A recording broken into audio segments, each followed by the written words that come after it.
CM Shivraj Singh Chauhan मतगणना से पहले जितने कूल दिखाई दे रहे हैं, इतने कूल वे पिछले एक साल में दिखाई नहीं दिए हैं। मध्य प्रदेश में 17 नवंबर को मतदान हुआ और उसके बाद से तरह तरह के कयास लगाए जा रहे हैं कि मध्य प्रदेश में अगली सरकार कांग्रेस की बन रही है या फिर बीजेपी रिपीट हो रही है। इस बीच सीएम शिवराज इन दिनों अलग ही अंदाज में दिख रहे हैं। वे रविवार को दतिया के पीताम्बरा पीठ पर पत्नी साधना सिंह के साथ दर्शन करने पहुंचे थे और इस दौरान उन्होंने जिस अंदाज में जीत हार और सीटों के गणित पर जवाब दिया, उसने बड़े संकेत दे दिए हैं। शिवराज सिंह चौहान ने मीडिया से बातचीत में कहा कि बीजेपी को कितनी सीटें मिल रही हैं, इसके लिए 3 दिसंबर का इंतजार कीजिए।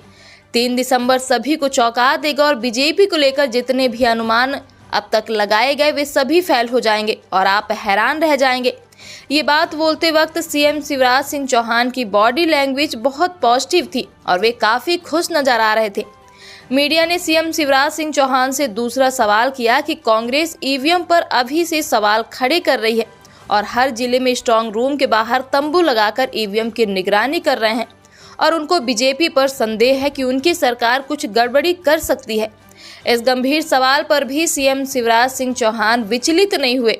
सीएम शिवराज ने कहा कि अब कांग्रेस वाले क्या कर रहे हैं मुझे नहीं पता, उनको जो कहना है कहने दीजिए, उनके कहने पर मैं कुछ भी नहीं कहना चाहता हूं। ऐसा बोलते वक्त भी सीएम शिवराज काफ़ी मुस्कुरा रहे थे और बड़ी बेफिक्र भी जता रहे थे। सीएम शिवराज सिंह चौहान दतिया से पहले राजस्थान में थे और वहां भी वे मध्य प्रदेश में बीजेपी की अब तक की सबसे बड़ी जीत होने का दावा करके आए और राजस्थान में भी बीजेपी की सरकार बनने का दावा किया। इस तरह के दावे सीएम शिवराज सिंह चौहान पूर्व में भी करते रहे हैं, लेकिन तब उनके जवाबों में वो आत्मविश्वास नहीं होता था जो इन दिनों दिखाई दे रहा है। सीएम शिवराज सिंह चौहान को इंटेलिजेंस भी लगातार रिपोर्ट दे रही है।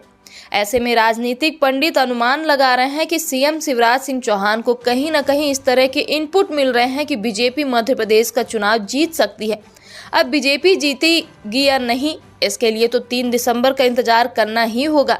फिलहाल सीएम शिवराज सिंह चौहान की पॉजिटिव बॉडी लैंग्वेज की चर्चा है और उनकी मुस्कान कुछ बड़े संकेत दे रही है। फिर सौभाग्य का दिन है कि महाकाल महाराज की शरण में आने का सौभाग्य मिला।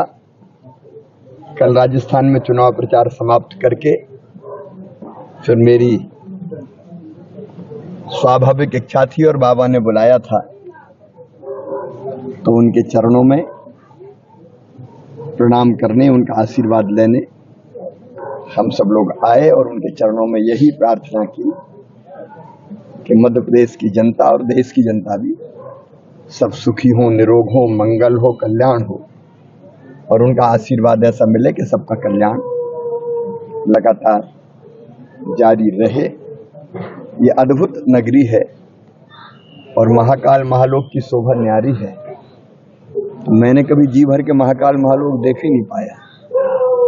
आज यहाँ से इच्छा हो रही कि मैं थोड़ी देर रुक के देखते हुए जाऊं और जगह जगह फोटो भी खिंचाऊं। आज मन आनंद से भरा हुआ है, रोम रोम पुलकित है।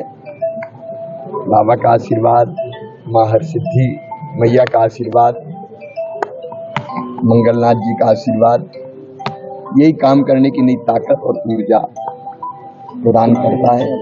देखिए, मानव जीवन का सदुपयोग हो, सफल और सार्थक हो और वो होता है लोगों की सेवा में, भारत माता के चरणों की सेवा में।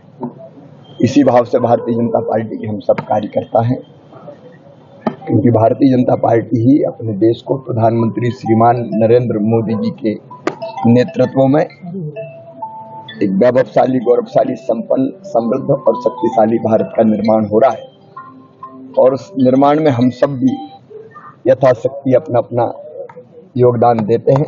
एक बार बाबा के चरणों में प्रणाम और मध्य प्रदेश की जनता के चरणों में भी प्रणाम।